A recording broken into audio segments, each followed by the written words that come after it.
Consciousness as the residue of the five-element interactions, a metaphysical inquiry into the nature of awareness. Introduction: why consciousness remains perplexing. Humanity has long asked, where does consciousness come from? From a scientific standpoint, we attempt to explain it through neurons, quantum states, memory, or electrical currents, yet a definitive, essential answer remains elusive. Religion speaks of consciousness as the activity of the soul, yet offers no logically clear mechanism for its formation.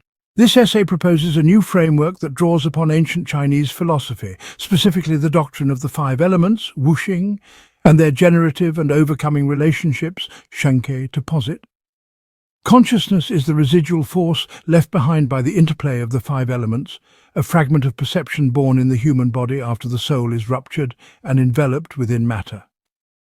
It is a trace of time and space torn from a unified spiritual being. 1. Speed and the origin of consciousness, the gateway to time and space. The first impetus for consciousness is not thought, it is speed. Without speed there is no distance. Without distance there is no space or time. Speed is not merely a physical quantity, it is the primordial force that unfurls the cosmos. When a unified soul body becomes encased in matter or energy and experiences imbalance or rupture, differences in speed within the rift give rise to distance. This distance is not just length, it signals the potential for movement. The very moment motion begins, time and space are torn open, and a mechanism of local perception captures the first trace of what we call consciousness. Consider a stone, tightly structured with sluggish atomic activity. Its internal five-element cycles are so slow that within the brevity of a human life, its soul fragment, its consciousness, appears non-existent. Yet were its five-element cycle sped up 10,000-fold, we might see its awareness, how it senses temperature, reacts to flowing water, or resists erosion. In essence, consciousness is not born of neurons, but is a perceptual residue formed in the rift of space-time under great speed. 1. The cycles of wuxing, language of conscious perception. The five elements, metal, wood, water, fire, and earth, are ancient efforts to codify the structure and dynamics of nature. Yet more vital than the elements themselves is their relationship of generation and conquest, Sheng and Ke. These relationships represent directionality and transformation. Viewed through this lens, every thought and sensation is the interaction of elemental forces within and beyond the body. For instance, fire conquers metal, emotions overwhelm reason, fury blots out logic, water generates wood. Tenderness gives rise to creative yearning. Earth conquers water. Stubborn belief repels inner uncertainty. These are not abstract metaphors. They are the language of consciousness. The human viscera, liver, heart, spleen, lungs, kidneys, align with the five elements. When we feel an emotion, it is the dynamic interplay of these organs exerting spatial pressure and releasing energy, resulting in an expression we interpret as consciousness. The five elements thus serve as a symbolic medium, a bridge between the soul body and the flesh, through which perception is born and expressed. 1. Residual force, the final product of consciousness. Each cycle of wuxing interaction leaves behind an unassimilated remnant, not waste but essence. Like the lingering scent after a dish is cooked, consciousness is this unseen essential fragrance. Every interaction, fire producing earth, earth producing metal, metal producing water, water producing wood, wood producing fire, leaves a trace of energy that has not been absorbed or transformed. These energetic residues accumulate, resonate, and ultimately converge into what we call consciousness. From this angle, consciousness is neither an innate essence nor a byproduct of brain activity. It is the energetic sediment of the five elemental interplay, a fragment of the soul not yet returned to its source. 1. Manifestation of perception, the inner-outer mirror of the five elements. The human body is the most concentrated embodiment of the five elements. Liver corresponds to wood, heart to fire, spleen to earth, lungs to metal, kidneys to water. 2. These organs both generate and restrain one another, maintaining dynamic equilibrium. More crucially, they're in constant interaction with the elemental forces in the external world. Wind, wood, influences the liver's expression and planning.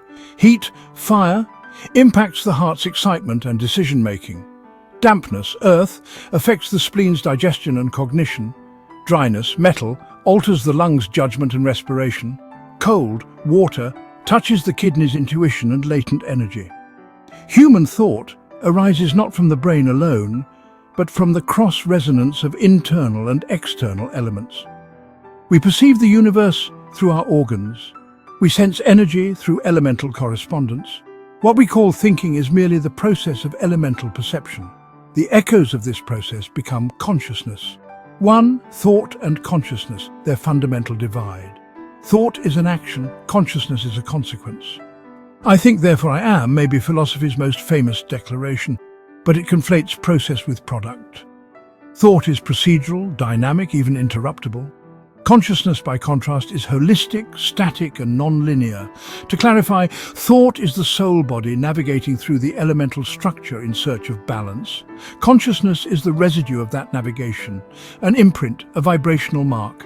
Thought can err, become irrational, or be broken by external forces. Consciousness cannot be severed. It may only retreat from appearance. It is not produced by the brain, but echoed through it. 1. Consciousness does not belong to the flesh. It arises from the soul's fragmentation. Modern science still seeks to explain consciousness via brainwaves, but this is akin to interpreting a singer's emotion from the echo in a microphone. Consciousness is not produced by the body. It is the residue of conflict between the soul and the elemental interactions of flesh. Our self-awareness is but a port, one aperture, through which a soul fragment emerges within a 5-elemental system. This also explains why an infant's consciousness appears unclear, or why plants react to stimuli without being attributed with awareness.